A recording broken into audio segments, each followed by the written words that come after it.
সঞ্চয়পত্র গণ অভ্যুত্থান অধিদপ্তর থেকে যে সঞ্চয়পত্র দেওয়ার কথা ছিল সেটি এখনও সকল শহীদ পরিবার পায়নি। মাসিক ভাতা দেওয়ার কথা ছিল, সেই ভাতা দেওয়াটি এখনও শুরু হয়নি। আমরা বলেছি যাতে দ্রুত সময়ের মধ্যেই প্রতিশ্রুতিকৃত সকল যে দাবি আর্থিক সহায়তা সহ পুনর্বাসনে সেই বিষয়টি যাতে নিশ্চিত করা হয়। দ্বিতীয়ত, শেখ হাসিনার আমলে হওয়া জাতীয় এবং স্থানীয় পর্যায়ের সকল নির্বাচনকে আমরা আনুষ্ঠানিকভাবে অবৈধ ঘোষণা করতে বলেছি। কারণ সেই সময়টা শেখ হাসিনা একটা ফ্যাসিবাদী শাসন ব্যবস্থায় ইলেকশন করেছিল এবং মানুষের ভোটাধিকার হরণ করেছিল। রাতের ভোট হয়েছে, দামি নির্বাচনের ভোট, দামি প্রার্থীর ভোট হয়েছে। ফলে সেই নির্বাচনগুলো নিয়ে প্রশ্ন রয়েছে এবং এই নির্বাচনগুলোকে সেই সময়ের বিরোধী রাজনৈতিক দলগুলোও বিভিন্ন সময় প্রত্যাখ্যান করেছে। ফলে আমরা মনে করি যে সেই নির্বাচনগুলো থেকে আবার সেই নির্বাচনগুলোকে আবার আদালতে নিয়ে যে এক ধরনের পরিস্থিতি তৈরি করা হচ্ছে। তো সেই বিশৃঙ্খলা এড়াতে সেই পূর্বের নির্বাচনগুলোকে আইনগতভাবেই অবৈধ ঘোষণা যাতে করা হয়। আমরা চতুর্থত বলেছি যে ইলেকশন কমিশনের উপর আস্থা রাখতে পারছি না রাজনৈতিক দল হিসেবে। সেই ইলেকশন কমিশন পুনর্গঠন করে যাতে স্থানীয় সরকার নির্বাচনের দ্রুত আয়োজন করা হয়।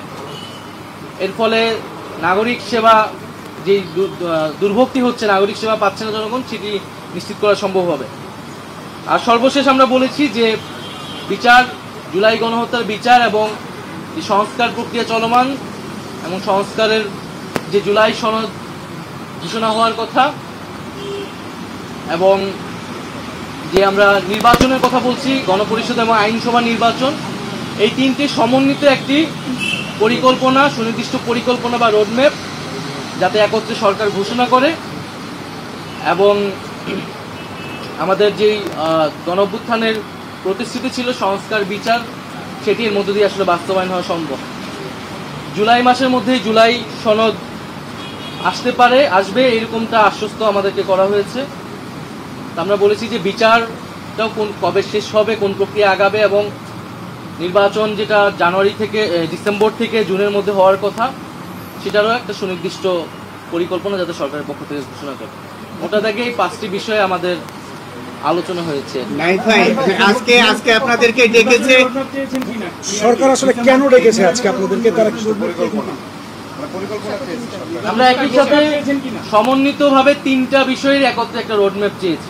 কি ছিল? যেখানে জুলাই গণহত্যার বিচার, সংস্কার বা জুলাই সনদ এবং আমরা যে গণপরিষদ এবং আইনসভা নির্বাচন চাচ্ছি সেটির সমন্বিত একটি। আমরা এর আগে যে দলগুলো এসেছিল তারা বলছে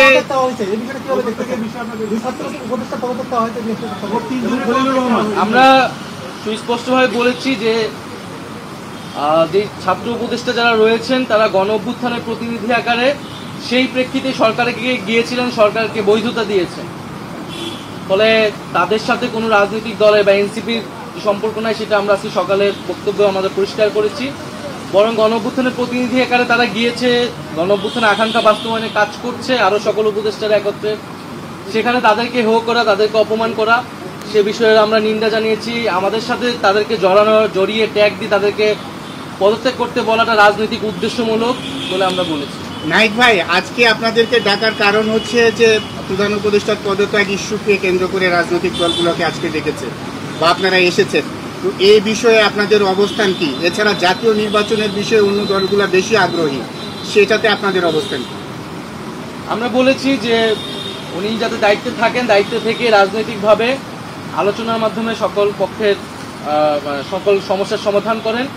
কোনো রাজনৈতিক দল নয়, বরং জনগণ এবং যে গণ অভ্যুত্থানকারী ছাত্র জনতা, তাদের আহ্বানেই তিনি দায়িত্বে এসেছেন এবং তাদের আকাঙ্ক্ষা বাস্তবায়নের জন্যই তিনি আসলে কমিটেড। কোনো রাজনৈতিক দলের প্রতি তিনি কমিটেড নয়। এই বিষয়টা যাতে উনি বিবেচনা করেন যে কোনো সিদ্ধান্তের ক্ষেত্রে।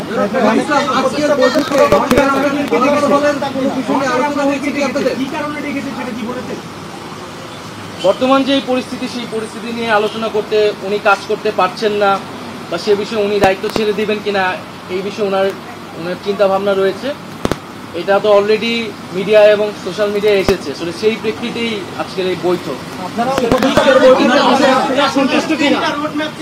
সন্তুষ্ট কিনা এবং আপনাদেরকে কি বার্তা দিয়েছে, কি করতে?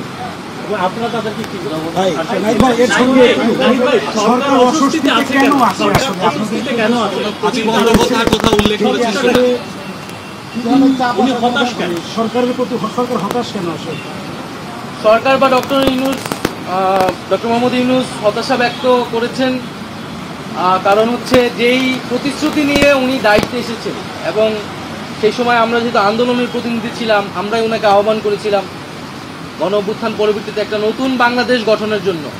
এবং শুধু ডক্টর মোহাম্মদ ইউনূস বা এই সরকার নয়, সেই সময় যারা আমরা আন্দোলন করেছিলাম, ফ্যাসিবাদ বিরোধী রাজনৈতিক দলের নেতৃবৃন্দ সকলেই কিন্তু সেই প্রতিশ্রুতি জনগণের কাছে ব্যক্ত করেছে যে একটা নতুন বাংলাদেশ এবং সেটি সংস্কারের মধ্য দিয়ে এই নতুন বাংলাদেশ পাওয়া সম্ভব। সেই নতুন বাংলাদেশের প্রতিশ্রুতি থেকে কোনো পক্ষ সরে আসছে বলে ডক্টর মোহাম্মদ ইউনূসের মনে হচ্ছে এবং ওনাকে চাপ প্রয়োগ করে বিভিন্ন দাবি আদায়ের চেষ্টা চলছে। এর ফলে আসলে এইভাবে ওনার পক্ষে কাজ করা সম্ভব নয় এবং সংস্কার বা পরিবর্তন আনা সম্ভব নয়। তো সেই জায়গাতে উনি হতাশা ব্যক্ত করেছেন। আমাদের জায়গা থেকে আমরা বলেছি যে কোনো রাজনৈতিক দল নয়, উনি যাতে জনগণের প্রতি, গণ অভ্যুত্থানকারী ছাত্র জনতার প্রতি কমিটেড হন এবং সেই জায়গায় কাজ করতে উনি ওনার দৃঢ়তা ব্যক্ত করেন।